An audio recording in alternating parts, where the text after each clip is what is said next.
Coucou tout le monde, nous revoici donc pour Mrs. Freeze et Comte, qui est mon dernier succès avant Baroudeur Imminent.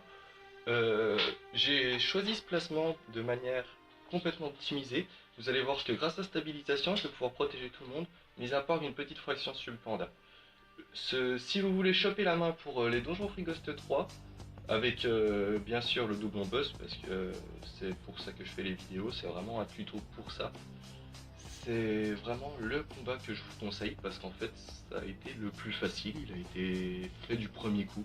C'est-à-dire que je m'attendais pas à ça, mais c'est passé comme il est à la poste.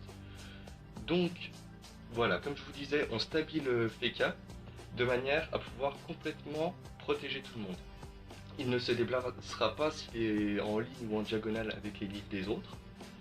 Et il ne fera se déplacer personne avec ses glyphes.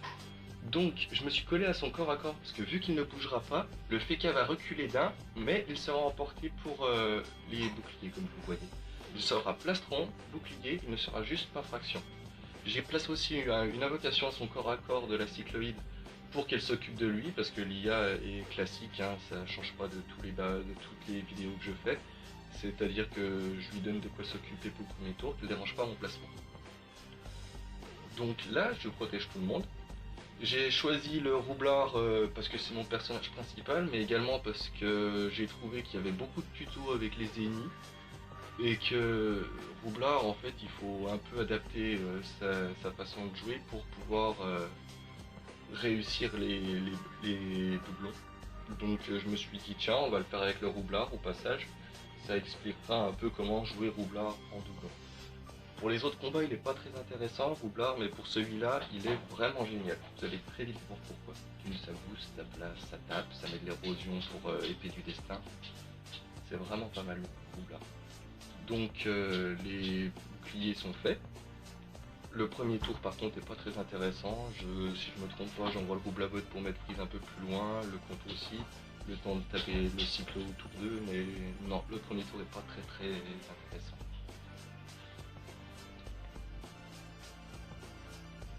Donc voilà, je réfléchis un peu. Je mets un peu d'érosion sur cyclo au cas où j'ai besoin de destin, mais généralement le PK au tour 2 termine cyclo, entamé par le Zobal. Non, vraiment dans ce combat, la grosse difficulté c'est de prévoir ses placements pour ne pas mettre d'érosion sur les autres personnages.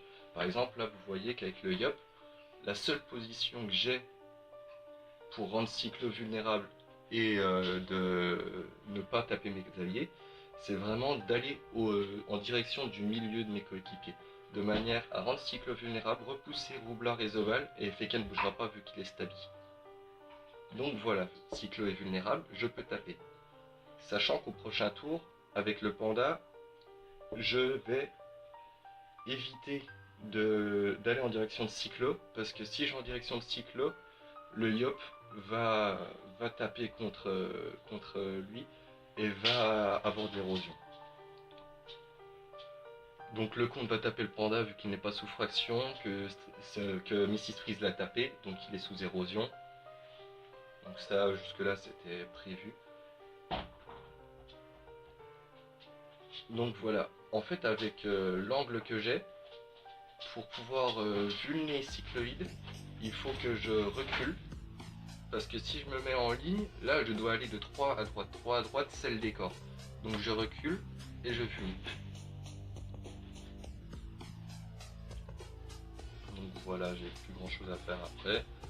Je crois que je passe tout simplement. Avec le Zobal, je vais donc Mascarade commencer à taper. C'est vraiment le jeu classique, hein. Pour Mrs. Freeze, ça change pas du compte en général. C'est tour 2, tuer cyclo, faire un gros rush. Je peux aller de cette direction là parce que vu qu'elle en est indéplaçable, cyclo ne va pas taper contre le Yop et lui mettre d'érosion. Pour ce combat, le sort a carrément oublié sur Zobal, c'est appui, parce qu'appui recule de 3 et tape de 3. Par exemple là vous voyez, si je fais appui, le Zobal va taper contre le Feka, qui va mettre de l'érosion au Zobal et au Feka.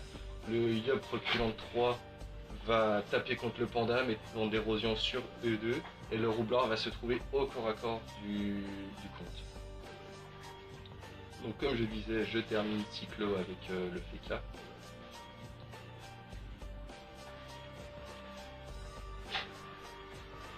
Donc le combat se déroule vraiment très facilement. En plus là, vu que j'ai tapé 2 fois, que j'ai démarré derrière, enfin j'ai tapé 3 fois, mais vu qu'il est mort, le changement ne s'est pas fait. Je suis classique, c'est-à-dire que j'ai pas d'angle, c'est donc très simple. J'évite les mises en garde sur le yop au cas où il caque, parce qu'il a un cac qui fait vraiment très mal. Mais si je me trompe pas, il a pas eu besoin de cac du combat en fait. Donc là avec le roublard, je vais commencer à booster le yop, vu que les boosts bombes durent 3 tours et que je compte Coco au tour 4. Voilà quoi, 150 puissance, 1 PA, c'est pas du tout useless.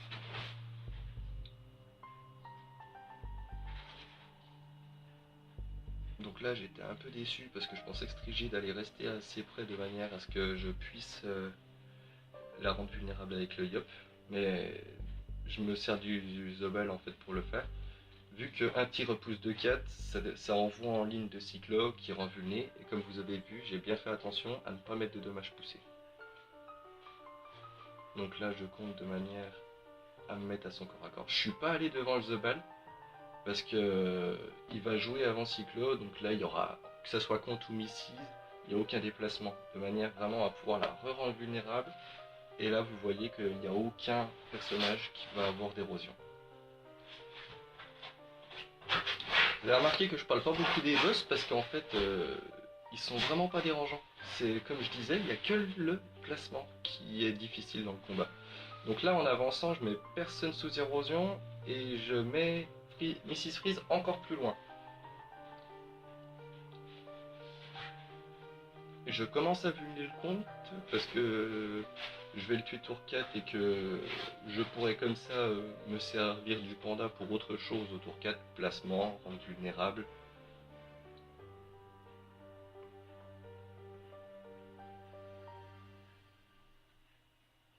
Donc comme je disais tout à l'heure, le Zobel va rendre vulnérable et va taper.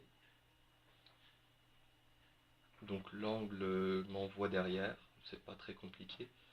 Si je me place au corps à corps, en fait le Feka en se déplaçant va pouvoir... Non, en fait là avec le Feka, je sais que je vais mettre de l'érosion sur le roublard. C'est comme je vous disais, au corps à corps, vous êtes quasiment sûr de mettre de l'érosion sur quelqu'un vu qu'en quoi il y aura 2 déplacements. Bon, de toute façon, cherchez pas, hein. Quand vous ferez, vous êtes obligé de le faire au moins une fois. Juste, je ne pouvais pas aller en ligne en fait du roublard, parce que non seulement ça allait mettre de l'érosion sur le roublard, mais sur le Feka aussi. J'ai préféré l'Iop parce que l'Iop a de grosses résistances et il est pas très souvent focus du coup. Ilia, elle est comme vous, hein, elle va pas s'amuser à taper un mec à 50% de résistance si elle peut en taper un à 10. Je trêve parce que je n'ai plus de plastron, plus de trans et plus de fraction. Et que de toute manière le Zobal ne commence jamais le contre, enfin, ou très peu, et puis c'est pas très intéressant, je préfère vraiment me protéger. Donc je vais continuer à booster avec le roublard, vu que le Yop est encore sous Kaboom. Je peux faire dernier souffle sans aucun problème vu qu'il y a trêve. Pour les roublards qui veulent faire le compte, quand vous envoyez une bombe, si le contre reçoit des dommages, c'est avec la bombe qui va faire une symétrie, c'est pas avec le roublard. C'est un petit plus à savoir, c'est que le compte ne prend pas en compte le roublard comme prend pas en compte le roublard pour faire assez symétrique en service des jeux puissance pour le prochain tour destin Coco. Quoi qu'en fait j'ai lancé destin, mais si je me rappelle bien que ça soit Mystique ou compte, j'en ai pas eu besoin. Donc je rends le compte vulnérable. Je peux foutre le panda sous érosion vu qu'il va se débuff et qu'il y a trêve. Je me fais vitalité parce que j'ai vu que la vita commençait sérieusement à descendre sur le Yop.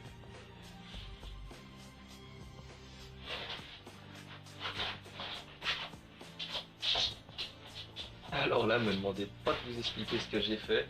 J'ai eu un gros coup de bol, c'est-à-dire que je pensais reculer Le comte, tout simplement parce qu'en fait, si le comte démarrait à sa position, le panda était mort.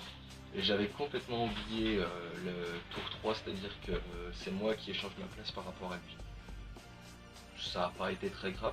Là, je voulais stabiliser le compte de manière à pouvoir le rendre vulnérable et puis me déplacer avec les ennemis sans pour autant le soigner. Mais en fait, l'angle m'envoyait derrière, je pouvais pas. Et taper du foudroiement pour changer l'angle, ça aurait envoyé le compte dans le décor et j'aurais été mort. Je m'excuse pour le bruit derrière, c'est mon chien qui fait la fête. Donc voilà, le compte est vulnérable. Et au passage, j'ai empêché le Yop de mourir par la glyphe.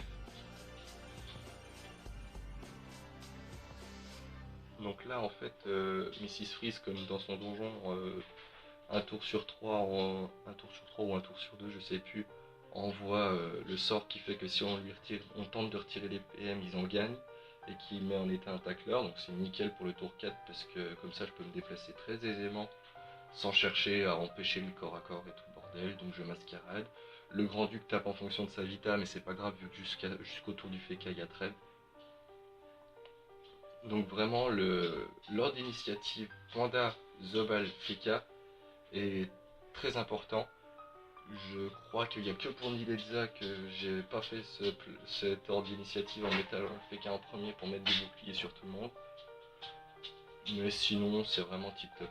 Je joue le Yop en dernier parce que le roublard met de l'érosion, donc quand je veux jouer épée du destin, c'est nickel, j'ai pas besoin de jouer pression avant, je peux garder mes PA pour par exemple faire une concentration qui pour 2 PA tape plus fort. Et vu que généralement je joue 13-14 PA autour de Coco, c'est vraiment pas mal. Donc voilà, la coup sûr, je mets le compte en état vulnérable. Parce que ça va repousser le compte d'un, ça va repousser le Feka et le Zobal. Vous voyez, vraiment les placements sont pas très difficiles. Là, la mascarade de Strigid va s'activer tout en tapant le compte. Donc le hasard fait bien les choses. Donc voilà, le compte est sous 50% d'érosion, j'ai pas besoin de faire de pression. Je vais reculer. Strigid va un peu tout déplacer. Elle a tapé le panda, mais vu qu'il est sous stabine, c'est pas déplacé. En allant ici, je vais reculer Freeze, je vais reculer Compte. Comme ça, l'angle que j'avais qui m'envoie derrière, bah du coup, je peux taper, parce que sinon, si Compte n'avait pas bougé, j'aurais pas pu le taper. Donc une première Coco qui fait bien mal avec les boosts du roublard. Donc je rappelle, il y a dernier souffle, puissance, et 2 bombes qui donnent 150 de puissance, qui doit faire un total de 150, 300, 600. J'ai 780 puissance en boost sur le Yop, sans oublier Pooch, Brock et les épées divines. Donc voilà, compte est mort. Jusque là, à partir de là, c'est un freeze classique, encore plus facile, même comme les monstres sont vraiment moins dérangeants que dans son donjon. Donc comme tous les boss, elle tape en fonction de sa vita également, enfin tous les boss de Free Ghost 3. Donc vu que j'ai pas grand chose à faire avec le panda, je vous conseille de toujours claquer une petite souillure si ça vous met pas en danger, surprise. Je peux la libérer parce que ça va la soigner encore en plus, ça c'est un petit plus vu qu'elle tape encore moins fort. Mais surtout, elle nous dérange pas et ça mettait personne sous érosion. Donc là il va y avoir un double déplacement, j'étais obligé d'aller dans la ligne parce que sinon avec les diagonales ça allait mettre de l'érosion sur le Feka et sur le Yop. Vu qu'il n'y a plus de fraction, et si je me trompe pas, il n'y a plus de bouclier non plus ce tour là, je fais une butraque et je fais un plastron sur les personnages les plus importants. À partir de là, Feka Roublard ils peuvent mourir, enfin je veux dire, tant qu'à faire autant éviter, mais ils peuvent mourir, il n'y a aucun problème. Là je peux aller au corps à corps du Grand Duc parce que ça va repousser tout le monde sans mettre d'érosion et je vais commencer à le taper.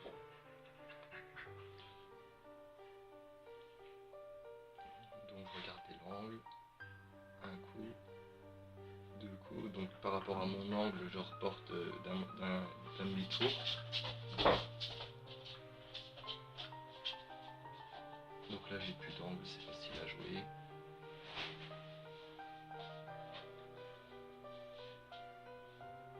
là avec le roublard, je ne peux pas aller en direction du féquet du Yop. Le féquet taperait contre le The Balm étant de l'érosion. Donc je vais reculer. Et de toute façon je fous l'érosion. Donc en fait, sur le coup j'ai mal joué, j'aurais mieux fait d'aller en arrière.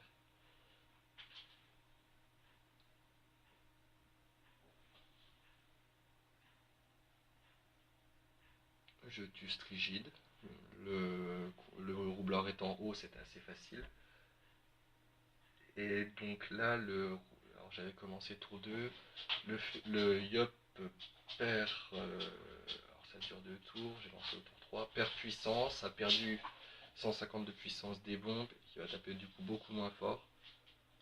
Mais à partir de là, je savais que j'avais gagné de toute manière. Donc je pense que je vais vous laisser avec de l'audio pour terminer le combat. Je vais accélérer la suite parce qu'il n'y a rien de spécial à partir de maintenant. Je voulais vraiment remercier Scalis et Zuki qui pour Silarg m'ont prêté 2 ocres et 1 exo PA chacun. Je voulais remercier Rigun qui me soutient vraiment beaucoup dans mes vidéos et qui est une alliance très sympathique, plus particulièrement Dragibus Mania, Zap Protector et Meili qui sont vraiment à 100% sur ma chaîne YouTube. En vous souhaitant une bonne continuation, je voulais juste préciser au passage que je vais refaire des vidéos Silarg et Climb suite à un Production Studio, j'ai préféré ne pas les faire. Je peux pas vous assurer à 100% que ce sera avec le roublard. Ce sera peut-être soit avec mon ennemi pour profiter des drops, des bonus des succès, soit avec un King 2 pour commencer à faire passer mes amis. Allez, je vous dis à bientôt. Au revoir.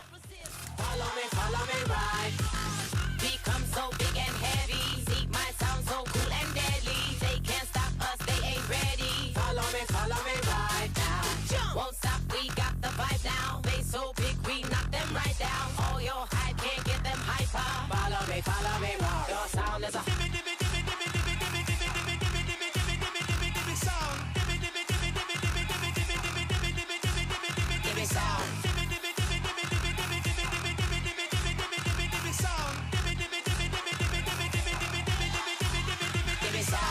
let go now, set the vibe free and come close, so wind it with me and take it high and move your body and follow me right now. Jump. Let loose and let it go deeper. Jump. After it, way after meter. Jump. Vibes flowing straight from your speaker. Follow me right. Become so big and heavy. Seek my sound so cool and deadly. They can't stop us, they ain't ready. Follow me right now. Jump. Won't stop, we got the vibe now. They so big, we knock them right down. All your hype can't get them hyper. Follow me right.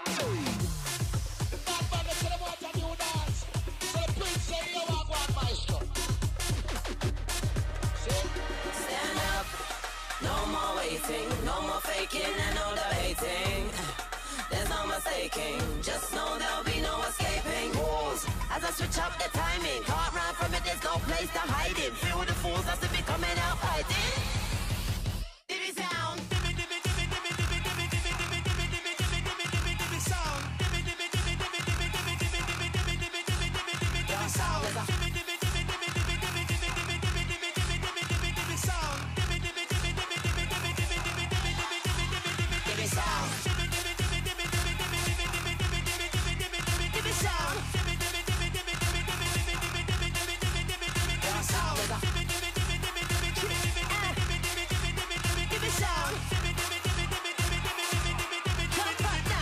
Shout.